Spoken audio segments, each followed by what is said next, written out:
अस्सलाम वालेकुम। आज हम डिस्कस करेंगे कोर्स कोड 8610 का क्वेश्चन नंबर 1।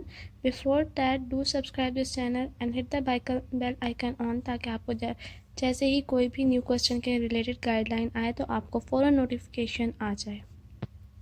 क्वेश्चन नंबर 1 है, illustrate with real life examples the general principles and issues of child development. Also discuss the physical and intellectual development during school going age. Starting में आप जो है वो बताएंगे कि development होती क्या है। उसका जो पेज नंबर है वो पेज नंबर 2 पे आपको डेवलपमेंट की डेफिनेशन मिल जाएगी। उसके बाद उसे नेक्स्ट पेज पे डोमेन्स ऑफ डेवलपमेंट की एक फिगर है, ये वाली। ये भी आप लोग जो है वो डेवलपमेंट के इंट्रोडक्शन में जो है वो बना सकते हैं। अब आपका स्टार्ट होता है क्वेश्चन का मेन कंपोनेंट, जो कि है general principles of child development. General principles of child development जो है वो पेज नंबर 6 पे हैं, लेकिन असल में आपने करना क्या है कि जनरल प्रिंसिपल की हेडिंग देने के बाद एग्जांपल्स देनी है रियल लाइफ से। वो कैसे देनी है उसके बारे में मैं आपको एक दो एग्जांपल्स दे देती हूँ। पेज नंबर 6 से आपने देख लिया प्रिंसिपल। फॉर एग्जांपल, पहला प्रिंसिपल है डेवलपमेंट इज़ लाइफ लॉन्ग, कि जो डेवलपमेंट का प्रोसेस है वो पूरी ज़िंदगी जारी रहता है। तो आपने ये बात एक दो लाइनों में डेफिनेशन या इंट्रोडक्शन के तौर पे लिख देनी है।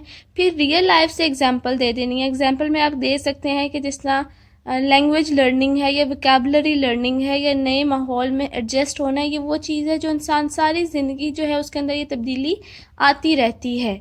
तो ये आपकी एग्जांपल 1 होगी। मैंने आपको 3 एग्जांपल्स भर के दे दी कि वोकैबुलरी लर्न करना या किसी भी न्यू इन्वायरमेंट में अडेप्ट होना, ये लाइफ लॉन्ग जो है वो डेवलपमेंट है। इस तरह के आपने 2 एग्जांपल्स दे देनी है।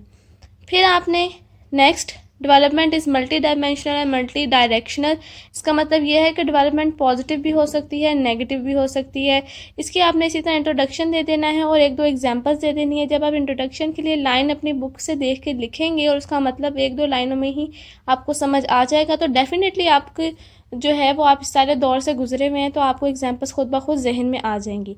इसी तरह आपने 6 के 6 जो प्रिंसिपल्स हैं उन सबको कवर करना है। अब उसके नीचे आप एक एग्जांपल, एक एक रियल लाइफ की एग्जांपल देना चाहें तो मर्ज़ी है, दो दो देना चाहें तो भी आपकी मर्ज़ी है। फिर उसके बाद हिस्सा है इश्यूज़ ऑफ चाइल्ड डेवलपमेंट।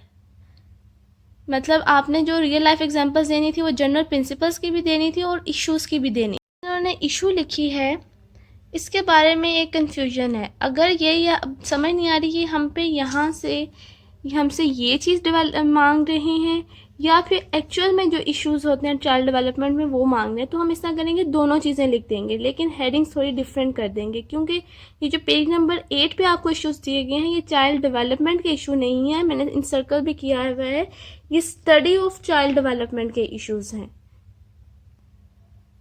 तो पहले आप जो है वो main heading they issues of child development के, और उसके बाद जो है जनरल जो है वो आप इंट्रोडक्शन लिख दें 2-3 लाइनों का, और उसके बाद आप issues in study of child development के देकर जो आपके 3 इश्यूज़ दिए गए हैं पेज नंबर 8 पे वो लिख दें। पूरी डिटेल नहीं लिखनी, उसकी डेफिनेशंस यानी थोड़ा सा डिस्क्राइब करना है और रियल लाइफ से एक एक एग्जांपल दे देनी है। और फिर इश्यूज़ ऑफ चाइल्ड डेवलपमेंट या इन चाइल्ड डेवलपमेंट जो है ये आप लोगों ने गूगल पे सर्च कर लेने हैं, आपको इजीली मिल जाएगा। आप कोशिश क्या करें कि जो स्टार्टिंग की सर्चेज होती हैं वो उससे ना लिखा करें, क्योंकि ज़्यादातर लोग वही फॉलो कर रहे होते हैं, तो आप उसके जो नीचे वाली जो सर्च रिजल्ट्स आते हैं उनको फॉलो किया करें। फिर नेक्स्ट सवाल का हिस्सा है कि physical development during school going age के बारे में। फिजिकल डेवलपमेंट का चैप्टर नंबर 2 है, लेकिन स्कूल गोइंग एज का जो है वो बताया गया है ये एक्टिविटीज़ इन स्कूल से आपने यहाँ से लेना है, ठीक है। और इसी सवाल का अगला हिस्सा जो है वो है intellectual development during school going age, वो आपने यहाँ से लेना है, पेज नंबर 32 एलिमेंट्री और दूसरा जो दिया गया है। Physical development during school going age, तो आपने पेज नंबर 20 पे आ जाना है।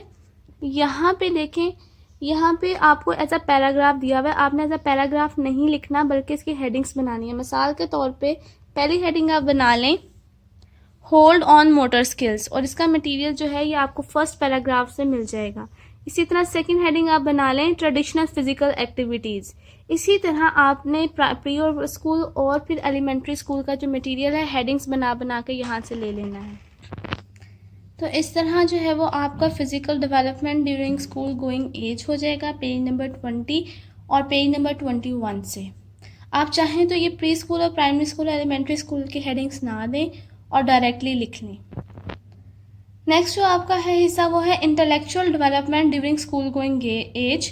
उसमें भी आपने जो इंटेलेक्चुअल डेवलपमेंट के आपको मैंने पेज नंबर्स बताए हैं वहाँ से आपने इंट्रोडक्शन लिख लेना है, और इंट्रोडक्शन के बाद वहाँ पे भी इसी तरह है intellectual development at early age या प्री स्कूल, कुछ भी आप हेडिंग को चेंज कर लें और वहाँ से आपने हेडिंग बना के उस पैराग्राफ में से मटेरियल ले लेना है, और फिर इंटेलेक्चुअल डेवलपमेंट एट स्कूल का भी वहीं से मटेरियल ले लेना है।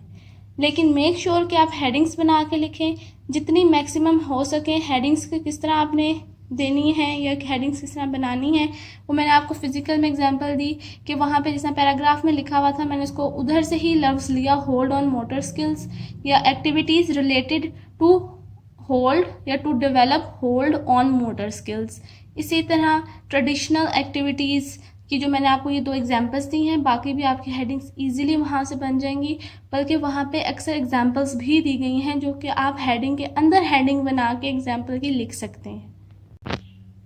तो ये था question number 1 of course code 8610। I am sure it will help you a lot, और अपने फ्रेंड्स के साथ इन वीडियोस को शेयर करें ताकि वो भी बर वक्त इनसे फ़ायदा उठा सकें, क्योंकि वक्त बहुत कम है। और कोशिश करें कि 15 नहीं तो 16 तक अपनी असाइनमेंट्स भेज दें, अपने असेसमेंट्स भेज दें। और जो एंड डेट उन्होंने जो उस पर लामा इकबाल की साइट पे लिखी हुई है, उन्होंने खुद लिखा हुआ है कि आप कोशिश करें कि 18 तारीख को आप अपने असेसमेंट्स हर हाल में जो है वो कुरियर करवा दें, ताकि 20 या 20 से पहले तक आपके असेसमेंट्स पहुंच जाएं। तो मैं तो कहूँगी 15-16 से ज़्यादा का रिस्क ना लें और लिखें, और अपना खुद कंटेंट खुद क्रिएट करें। और अच्छा, जो पैकेज भेजना है उसके लिए क्या गाइडलाइंस है उसकी वीडियो भी मैं इंशाल्लाह 14th तक जो है वो अपलोड कर दूँगी। बाकी आई होप आपके एग्ज़ाम्स जो हैं वो अच्छे चल रहे हैं, आप अच्छा कंटेंट अच्छा आंसर खुद क्रिएट कर रहे हैं और अपने आंसर्स के बारे में कॉन्फिडेंट हैं, और कोई भी जवाब जो है वो कहीं पे भी as it is page numbers पे मौजूद नहीं है। ये बात मैं बार बार कह चुकी हूँ। और अपना ख्याल रखें, अपने असेसमेंट्स अच्छे करें। Best of luck for your examination. अल्लाह हाफिज़।